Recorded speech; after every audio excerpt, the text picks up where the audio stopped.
Hello and welcome. Tonight, Federal High Court Abuja again dismisses request by leader of the proscribed indigenous people of Biafra, Nnamdi Kanu, to restore his bail and transfer him from the DSS custody to house arrest or prison.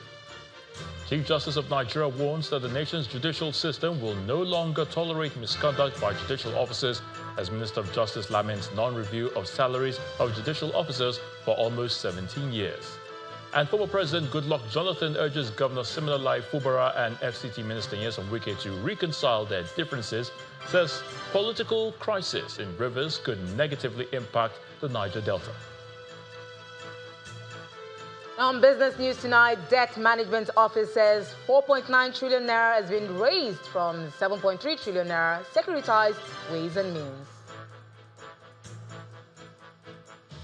And on sports news tonight, Liverpool announced former Feyenoord coach Arne Slot as Jurgen Klopp's successor at the Premier League club on a 3-year contract.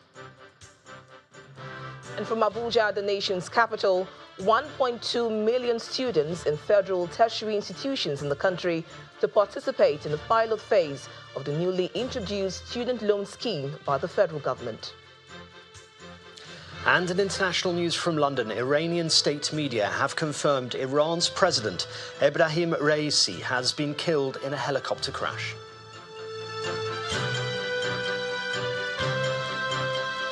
The courts to the question of how to salvage the judicial arm of government, which is believed to be in need of fundamental reform. But let's begin from the courts in Abuja, where Justice Binta Nyako of the Federal High Court today dismissed a request by the leader of the proscribed indigenous people of Biafra, IPOB, Nnamdi Kanu, to restore his revoked bail and transfer him from the Department of State Services custody to house arrest or prison. Our correspondent, Emanuela Ekele, reports.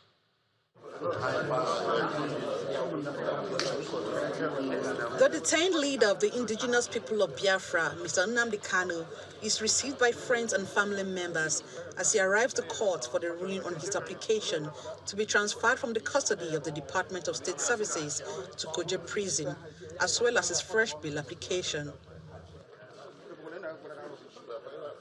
However, the trial judge, Justice Binta Nyako, dismissed his application, stating that Mr. Kanu had earlier jumped the bail granted him and escaped out of the country.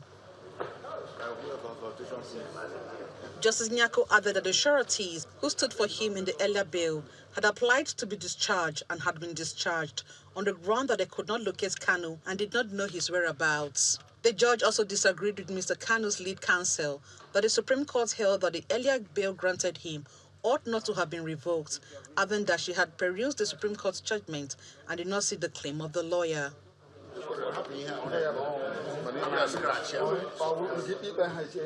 Shortly after the ruling, a visibly angry Nnamdi Kanu berated counsel to the federal government, Mr. Adeboyega Awomolo, for allegedly perpetrating an act of illegality in the bid to prosecute him, insisting that no court in Nigeria can try him. Section 2, subsection 3F of Terrorism Prevention and Prohibition Act. That's what it says. Any court considered to try me is committing an act of terrorism. Yes. Very clear. You cannot violate a treaty that Nigeria entered into and then come to try that very person is not done anywhere in the world. So you must be aware of that. So that is why there is all these ridiculous delays. That is what Supreme Court said. I did not jump bail. My home was invaded. They came to kill me and I survived. They came to Kenya to kidnap me, brought me back to this country and seeking to try me, which the law says cannot happen.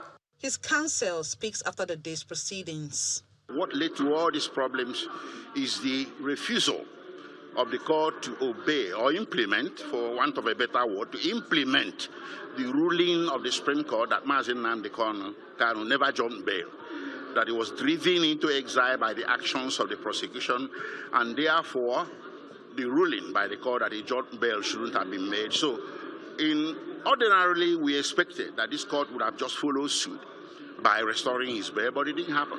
So now the court has, that's not what the Supreme Court said. So we're going to look at that. We're going to go home as a legal team and ruminate over this and come out with a legal response to this anomaly. The case has been adjourned to June 19th for trial. Emanuela Ekele, Channels Television News. Meanwhile, Justice Inyang Ekwo of the Federal High Court, also in Abuja, has dismissed the request by alleged terrorist negotiator Tukur Mamu seeking his transfer from the custody of the DSS to the Kuje Correctional Center. Delivering the ruling, Justice Ekwo held that the federal government had raised the issues of incessant jailbreaks in prisons as a major ground to oppose the request for transfer to Kuje. The judge subsequently ordered Mr. Mamu to remain in DSS custody throughout his trial in the criminal charges against him. Justice Ekwo, however, affirmed his earlier order that Mr. Mamu should be allowed access to his personal physician for medical treatment with the supervision of the DSS. Staying with legal matters, against the backdrop of numerous allegations of misconduct against judicial officers, the Chief Justice of Nigeria, Justice Olukayode Ariwoola, is warning that the country's judicial system will no longer tolerate such behavior.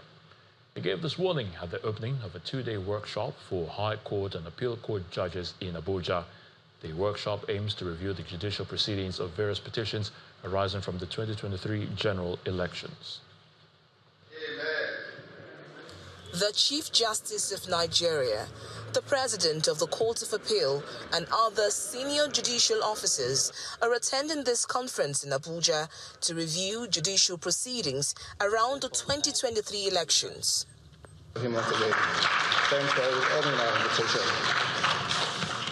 The workshop is organized to enable judicial officers reflect on their roles in the adjudication of justice in the various election petitions and appeals.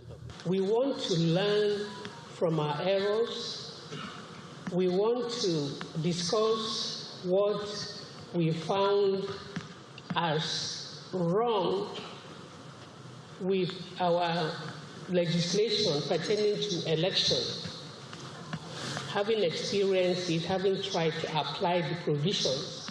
We know that when the electoral umpire fails, the judiciary is well placed to be able to correct what has failed.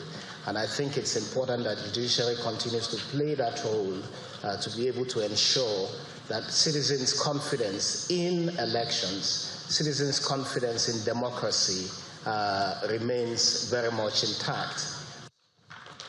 The Chief Justice of Nigeria used the occasion to warn judicial officers against conducts that bring the judiciary to disrepute. We have been treated to an unpalatable cocktail of misleadings and conflicting judgments, as well as frivolous interlocutory orders, emanating from courts of coordinate jurisdictions, which attempt to make a mockery of our judicial system. This is largely an embarrassment to our jurisprudence, and we will not take it lying low at all. Any judicial officer who conducts himself in a manner that is considered unbecoming of a judicial officer will not only be shown the way out, but will equally be made to face the consequences of his actions. Apart from the proceedings in the 2023 election petitions and appeals, the Court of Appeal President urges the justices to look into some sections of the Constitution. I think sections of the Constitution and the Electoral Act, like Section 187 of the Constitution, Paragraph 25(2) of the Electoral Act schedule, should be looked at, and if possible, some of them should be amended or taken out of the process entirely. There were 99 panels set up to resolve petitions arising from the 2023 elections. And as these judicial officers review those proceedings and the appeals that followed, many Nigerians hope that the outcome will help to enhance the adjudication of justice in future election petitions and appeals. More judicial matters. The Attorney General of the Federation and Minister of Justice, Mr. Lateef Fagbemi, has expressed displeasure over what he terms neglect in the remuneration of judicial officers for close to 17 years. According to the minister, this situation is against any meaningful judicial reform. He stated this during a public hearing by the Senate Committee on Judiciary, Human Rights and Legal Matters on the advancement of welfare of the judiciary and the need to salvage the sector. Our National Assembly correspondent, Gloria Umezoke, reports. It's a one-day public hearing by the Senate Committee on Judiciary, Human Rights and Legal Matters, seeking to review the salaries, allowances and fringe benefits of judicial officers in the country. This is sequel to the passage into second reading of the executive bill transmitted by President Bola Tinubu to the upper chamber in March 2024. This bill as it is before us now doesn't take care of the pensions and gratuities of judicial officers when they retire. And laws are supposed to be organic documents that change with the changing nature of society. I think is sine qua non to upholding a very fair-minded and independent judiciary. The National Judicial Council recommends a 300% raise in the salary of judicial officers. This position is supported by Ministers of Justice and Finance, who elevates the urgent need to escalate efforts towards upscaling the officials' remuneration to salvage the sector. The present day but sad reality is that the judiciary has stagnated on the same salary scale for over 16 years. The instant NJC proposal for 300% increase was informed by the prevailing economic realities of increasing headlines and core inflationary trends, putting in place an enabling working environment that engenders professional development and efficiency for judicial officers. I cannot but follow him in commending this bill and requesting its swift passage to the benefit of the judiciary in particular and Nigerians in general. Other legal luminaries believe the bill is a progressive legal framework that can significantly foster the rule of law, the functionality and independence of the sector. First is the recognition that the administration of salaries and conditions of service of judicial officers should not be lumped together with that of other public or political office holders. We should therefore not leave the judiciary at the mercy of the unpredictability of a future executive and legislative arms of government. Even the daily running of the courts is an issue. We are almost closing down some of our courts for want of resources to manage. We do not only want to leave the emergency ward, we also want to leave the ward completely. The outcome of this public hearing is expected to be presented on the floor of the upper chamber for eventual approval and passage. Now, at the core of the demands of the judiciary is that, given the harsh economic climate, their salaries are able to keep pace with the rising cost of living, such that Nigerians, most critically, do not continue to suffer from the consequences of a deprived judiciary. From the National Assembly, Gloria Umezuke, Channels Television News. In part two, after the break, former chairman of the National Human Rights Commission, Professor Chidi Odinkalu, lends his voice to the remuneration of workers in the judiciary. Plus, over 380 family members of Boko Haram terrorists rescued from Sambisa Forest by forces of Sector 1 Northeast Joint Task Force Operation Hadin Kai. Please stay with us.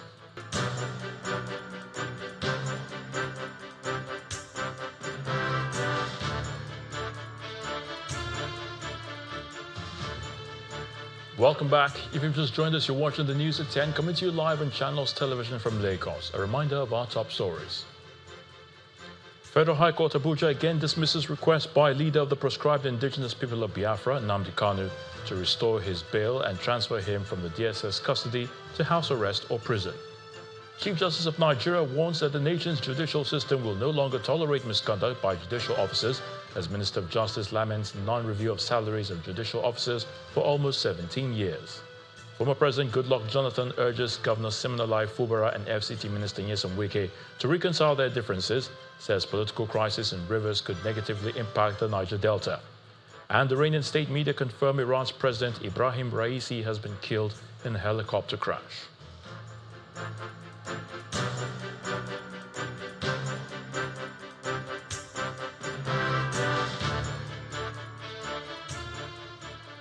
A former chairman of the National Human Rights Commission, Professor Chidi Odinkalu, has lent his voice to the remuneration of workers in the nation's judiciary.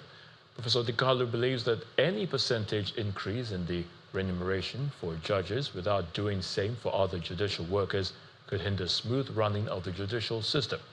He spoke on our political program, Politics Today.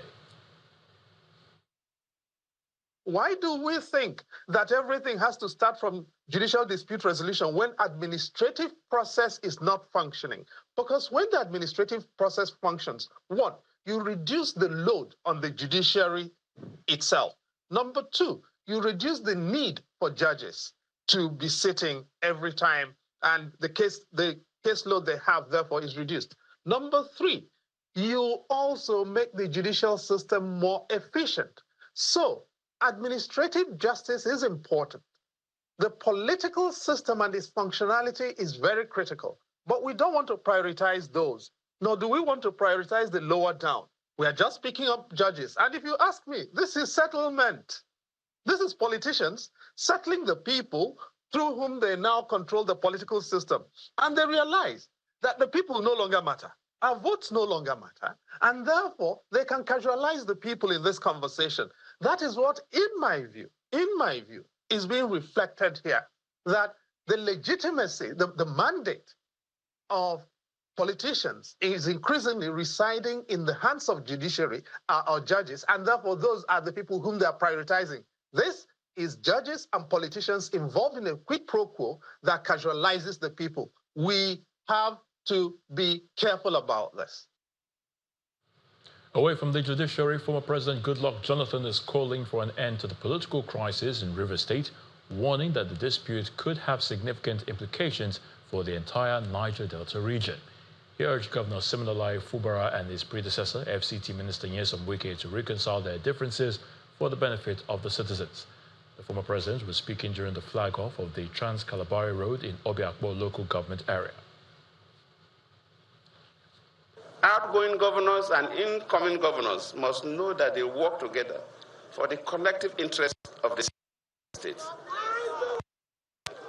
And that is critical because you must work together. In this case of Rivers State, Honorable Minister Nyesom Wike and Governor Sim Fubara must work together for developing the land and the people of Rivers State. The tension will not help us. Rivers State is very big country. Rivers State is the heart of the Niger Delta. If Rivers State is destabilized, the whole Niger Delta will be destabilized. Leaders must know that nobody takes 100%. You must learn the principle of give and take. So our own political actors must work together if you love the Rivers people. You must work together if you love the Rivers people. I join the leaders of Rivers State and the well-meaning Nigerians that have been calling for truce. They have been ceasefire to also re-emphasize that there is a need for ceasefire. Let us do things that will rather project the state. There is this common saying that when two elephants fighting, the grass suffers. Both the governor and our minister are young people, very young people, but they are powerful.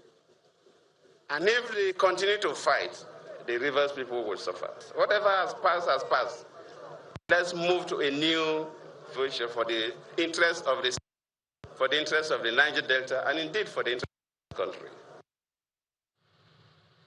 To Borno State now, where 387 family members of Boko Haram terrorists, comprising men, women, and children, have been rescued from the Sambisa forest by forces of Sector 1 Northeast Joint Task Force Operation Hadinkai. The troops also recovered several vehicles and equipment seized by the terrorists from the Nigerian army at the peak of the insurgency. Receiving the jubilant troops at the entrance of Sambisa in Awulari Konduga local government area, the Sector 1 acting commander says all the known camps and enclaves of the terrorists have now been destroyed. It took about 48 hours for the convoy of the Sector 1 commander to get to Sambisa forest to receive the troops. The operation, codenamed Desert Sanity 3, was initially planned for 4 days, but eventually lasted 10 days. members of the Civilian Joint Task Force, riding on motorcycles, announced the return of the troops. Then followed heavy equipment recovered from the terrorists. Excited by the feat, Brigadier General Abubakar Haruna addresses the troops before granting interview to journalists. You have done wonderfully well. Everybody is happy with you. They called me from Gambia to tell me they saw what we did. That's Gambia, our troops in Gambia. The Chief of Army Staff is highly pleased. We had to sacrifice whatever it is to come so that you know that we are with you always. Am I understood? Yes, sir. In this military truck are family members of terrorists who were rescued during the operations. Some of them have been in the forest for upwards of 10 years. One of them shares her experience. I have been in Zambisa for over 10 years now. My husband was one of the early converts and the followers of Mohammed Yusuf. We were living in Maiduguri before he disappeared with any trace. Tired of being called wife of Boko Haram, I left for my parents' house in Gombe. But one day, my husband sent his colleagues to come and forcefully carry me to the bush. That's how I found myself in Zambisa. Along with the equipment recovered, the rescued families were transported to the headquarters of the command in Maiduguri for onward delivery to the army headquarters in Abuja. So let's head to the nation's capital, where Victoria Longjohn is standing by to give us the very latest from Abuja studios. Hello, Victoria. Over to you. Hello, Ayo. Good to see you again. A total of 1.2 million students in federal tertiary institutions are to participate in the pilot phase of the newly introduced student loan scheme. Now, this was made known by the managing director of the Nigerian Education Loan Fund, Mr. Akintunde Sawyer, who explained that the pilot phase will begin on May the 24th. He was addressing a press conference in Abuja where he said measures have been established to prevent bad loans and potential challenges during implementation. The student loan scheme will pay 100% of the fees for the loanees at the institution, the approved institution that we grant loans for. What do I mean by that? If the fees are 100,000 for the session, that's what we'll pay. We won't pay 99, we won't pay 98, we'll pay 100% of those fees. Now, you can imagine that there are lots and lots of different courses offered across all the various institutions. Those courses are not standard in terms of the institutional fees that each institution charges. One institution charges amount A, another one charges amount B for the same course. So the reality is that we will pay 100% of the institutional fees for the particular institution, for that particular loanee. Having said that, there's also the track of providing stipends to the loanees. So if you think about it like this, we've got to pay institutional fees, which will give the student unfettered access to classes, to examination rooms, to tutorials, to seminars within the confines of the institution. But we will also make a monthly payment to the individual who's studying, because there's a recognition that just paying the fees alone may not be sufficient.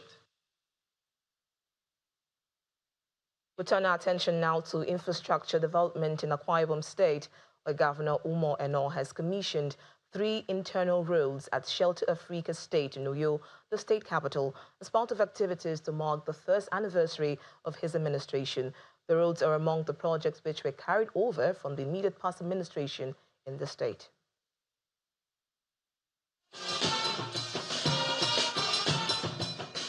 Residents of Shelter Africa Highbrow residential area within Uyo capital city are excited to have the governor in their midst to inaugurate 3 roads. These are the 1.8-kilometer Polikbo Crescent, the 1.0 kilometer Emmanuel Ekon Avenue, and the 0.8 kilometer Obot MM Street.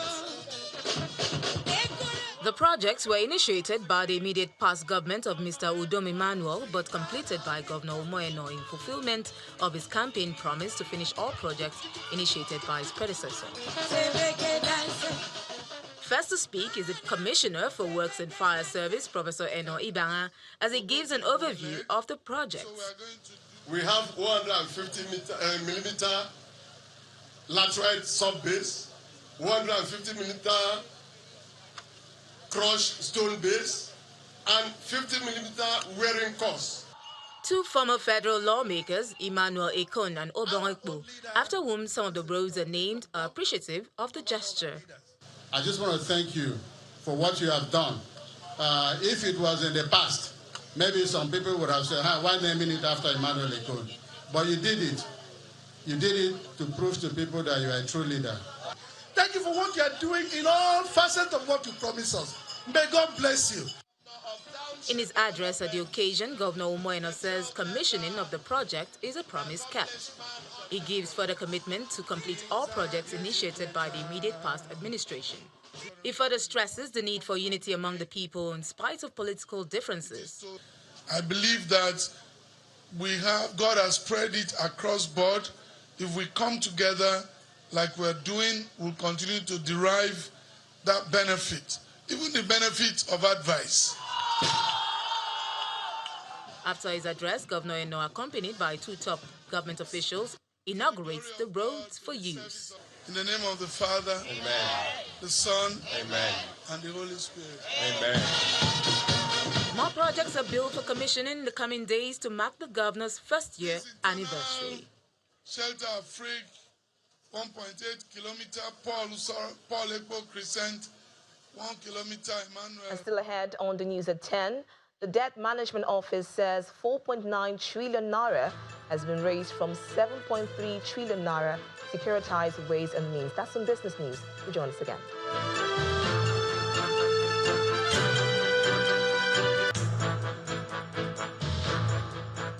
Welcome back and watching News at 10 live on Channels Television. In Rivers State, the series of activities marking the first anniversary of Governor Siminalayi Fubara continued today with the flag off of the landmark Trans-Calabari Road. Former President Goodluck Jonathan, who was a special guest at the event, commended Governor Fubara's vision and commitment to undertaking such a significant project valued at 225 billion naira. The event was also attended by other eminent personalities, including former Minister of Information, Labaran Maku. In Rivers State, as Governor Siminalayi Fubara begins the construction of the long-awaited Trans-Calabari Road. To formally flag off the significant project is the former president of Nigeria, Dr. Goodluck Jonathan, accompanied by former Minister of Information, Labaran Maku, and others.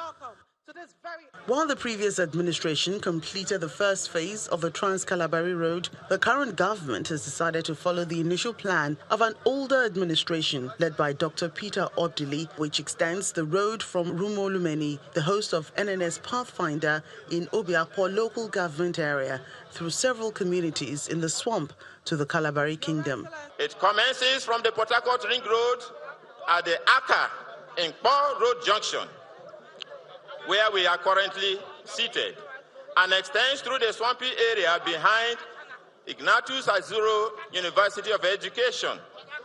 The road will include a series of bridge crossings leading to Ogurama, Bakana, Bukuma, and Tumbia. His Excellency, Sir Siminalayi Fubara. Governor Fubara, while expressing confidence in the project's potential to boost economic development in the state, says his government will not be taking loans to cover the costs. For record purposes, we are not going to borrow to embark on this project. We have saved, and we are using our savings to pay off, which we've already done, the 30% initial advance payment. This road will bring development to our people. This road will bring economic advancement of our people.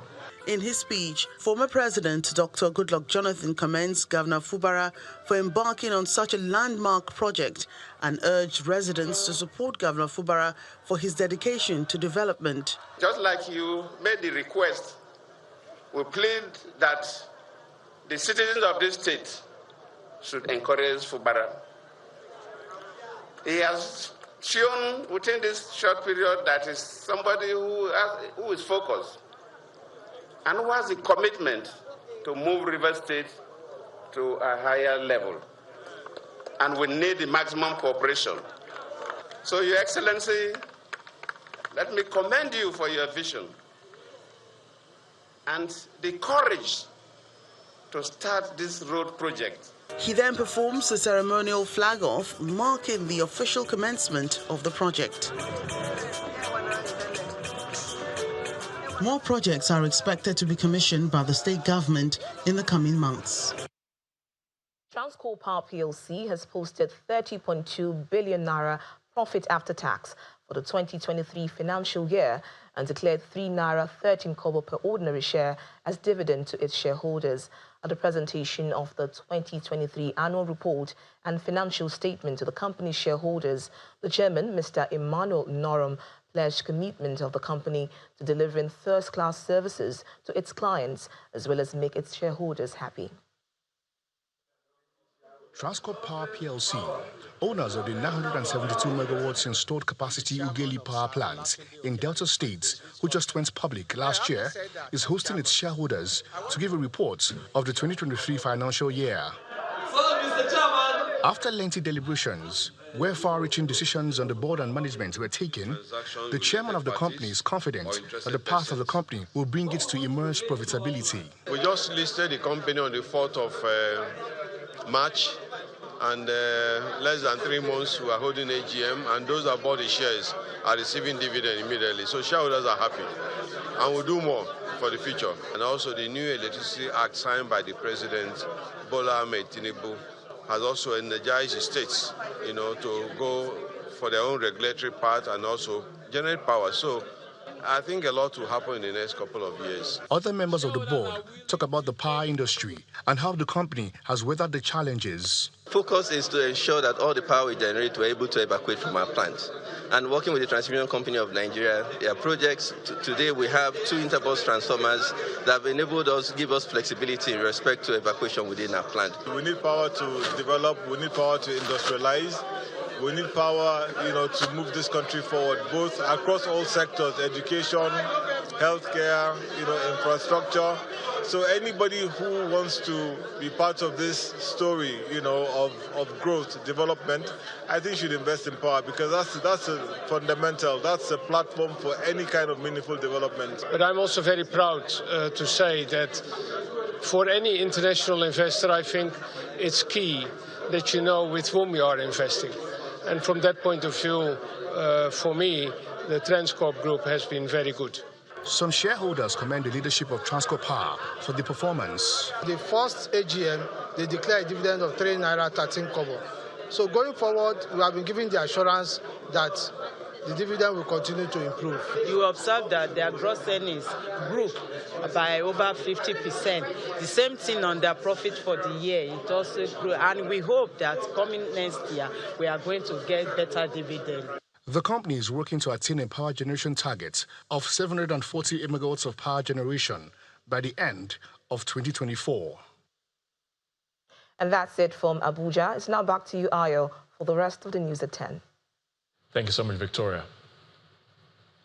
Unilever Nigeria has unveiled the new Rexona 72-hour deodorant, which, according to the management of the company, is meant to protect users from sweat and odor by keeping the body fresh for longer time. The product was launched at the Rexona Motion Party in Lagos. 1, 2, 3, let's go. It's a high-energy event filled with fun, dance, and team competition. The Rexona Launch Motion Party presents an occasion to test the effectiveness of the new 72-hour deodorant in the thick of action.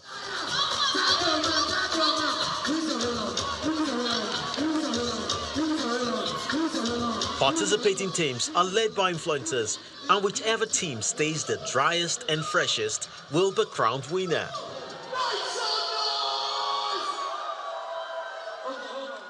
It has motion sense technology, and we are the only ones that have that technology. And what that technology does is that as you move, fresh bursts of fragrances are released every time you move. For Unilever, the product is a response to the yearnings of consumers. And this is actually put together by a lot of work, supported by our central R&D location in Leeds in UK, and where we have basically tested to make sure that the formulation actually delivers to the expectation of our end users, the consumers.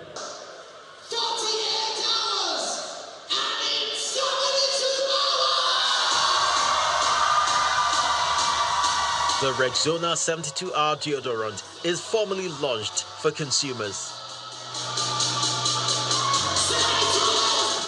I'm very happy to confirm that Rexona was developed by Nigerians for Nigerians, and production is happening here in the country by Nigerians, creating value and livelihoods for all our communities we serve.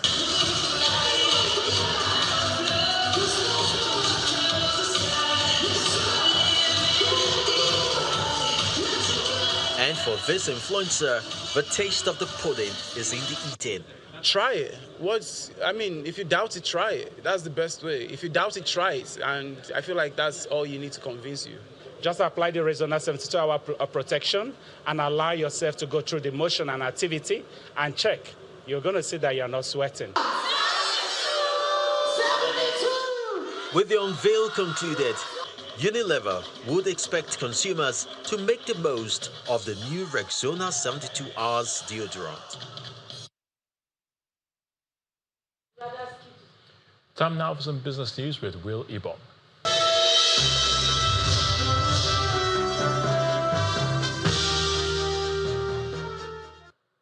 Thank you, Ayotunde. Now, the Director General of the Debt Management Office, DMO, Mrs. Patience Onia, states that the domestic securities market continues to be a primary funding source for the federal government. Mrs. Onia highlighted this during a key presentation to stakeholders, where she detailed the funds raised to date through domestic borrowing and securitized ways and means.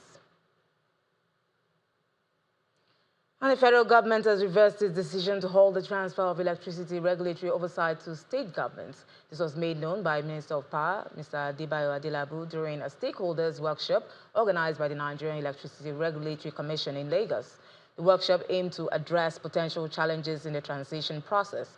Mr. Adelabu clarified that the federal government will adhere to the Electricity Act, which mandates granting regulatory autonomy to states. Now, the domestic equities market made a mild rebound in today's trading sessions as investors look to MTN Nigeria. Ini John Mekwa tells us more.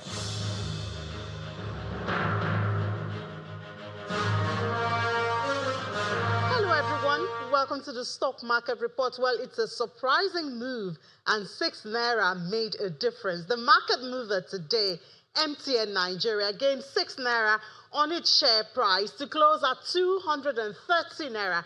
And that is what changed the color of the market. So we look at the all-share index and see where that is.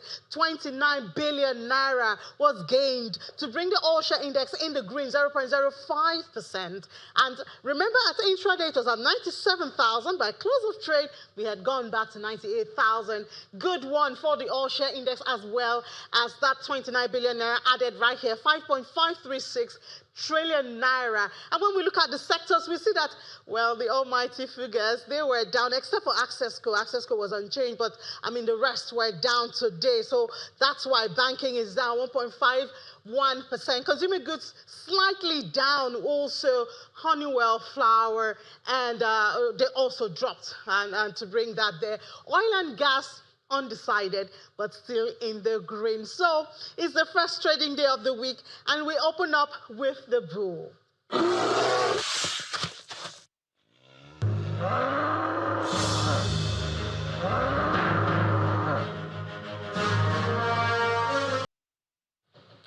Thanks, Will. We're here, Sami Puzi, with international news and around the world in 5. Good evening and welcome to the Channel's studios here in London with your international news around the world in 5. Iranian state media have confirmed Iran's president Ebrahim Raisi has been killed in a helicopter crash. Bismillahirrahmanirrahim. بندم خدمت شما و بینندگان عزیز سلام عرض می‌کنم. همونطور که مشاهده Here, Iranian TV reporter showing the damage at the scene, saying the accident occurred due to fog and rain.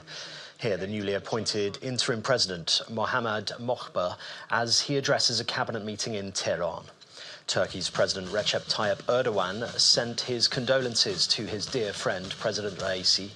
In a statement, he said he witnessed Raisi's efforts to have peace in Iran and the wider region. Pakistan's recently elected Prime Minister Shehbaz Sharif says Raisi and Foreign Minister Hossein Amir Abdollahian were good friends of Pakistan. Further messages of condolence have also been coming in from around the world. The chief prosecutor of the International Criminal Court has applied for arrest warrants for Israeli Prime Minister Benjamin Netanyahu and Hamas's leader in Gaza, Yahya Sinwar. Karim Khan said there were reasonable grounds to believe that both men bore criminal responsibility for war crimes and crimes against humanity from at least the 7th of October 2023. Khan is also seeking arrest warrants for 2 others Hamas leaders, Ismail Haniyeh and Mohammed al-Masri, and the Israeli Defense Minister Yoav Gallant. Israeli politicians have condemned the decision to apply for a warrant for Mr. Netanyahu, with War Cabinet Minister Benny Gantz calling it a deep distortion of justice. The High Court has ruled that the WikiLeaks founder Julian Assange can bring a new appeal against extradition to the US. He was granted permission to appeal against the order that he be sent to the US to stand trial for leaking military secrets, which to say endanger. The decision means Mr. Assange will be able to challenge US assurances over how his prospective trial would be concluded and whether his right to free speech would be infringed. Mr. Assange's lawyers had argued that the case against him is politically motivated. As a family, we're relieved. But how long can this go on? The United States should read the situation and drop this case now. Now is the moment to do it. Just abandon this shameful attack on journalists, on the press and the public that has been going on for 14 years. This case is shameful, and it is taking an enormous toll on Julian. He is under enormous pressure. He has been in Belmarsh prison for over 5 years. It's been 2 years since the order was issued. This case should just be abandoned. South Africa's highest court has barred former President Jacob Zuma from running for parliament in next week's general election. The Constitutional Court ruled that his 15-month prison sentence for contempt of court, a crime under South African law, disqualified him. Mr. Zuma was convicted in 2021 for refusing to testify at an inquiry investigating corruption during his presidency, which ended in 2018. He has been campaigning under the banner of the newly formed MK party after falling out with the governing African National Congress. The Democratic Republic of Congo Army says it has quashed an attempted coup attempt against President Felix Tshisekedi in the capital Kinshasa, involving Congolese and foreign fighters. DR Congo Army spokesperson Brigadier General Silavin Ekenje said the 50 suspects, including 3 Americans and a naturalized British citizen, have been detained. His statement comes hours after armed men attacked the house of Vital Kamerhe, the former chief of staff and close of President Tshisekedi. And northern India, including the capital Delhi, is reeling under a fierce heat wave, with temperatures soaring above 45 degrees Celsius over the weekend. Najafgarh district in Delhi has recorded a temperature of 47.8 degrees Celsius, the highest in the country this season. The weather department has said the heat spell is likely to continue this week. The searing heat comes as India is holding its general election, the results of which will be declared on the 4th of June. And that's your international news around the world in 5. Now back to the Channel's studios in Lagos.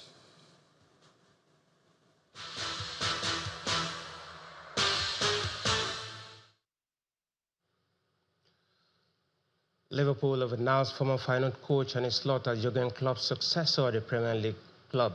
Liverpool said a 45-year-old Dutchman will take up the position of head coach on a 3-year contract from June the 1st, subject to work permit. Slot's arrival has been an open secret, with Liverpool reportedly agreeing a compensation deal worth up to $12 million.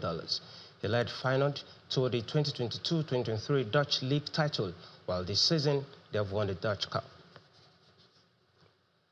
Croatia coach Latko Dalic has announced a preliminary 26-man squad for Euro 2024 to be led by veteran captain Luka Modric. In his likely last major tournament before retirement from international football, the 38-year-old Real Madrid midfielder, who is poised to depart at the end of the season, led Croatia to an historic second-place finish at the 2018 World Cup. Croatia played Spain in their opening Group B match on June the 15th before facing Albania and current European champions, Italy. And that's it on Sport News tonight. Back to you, Ayotunde.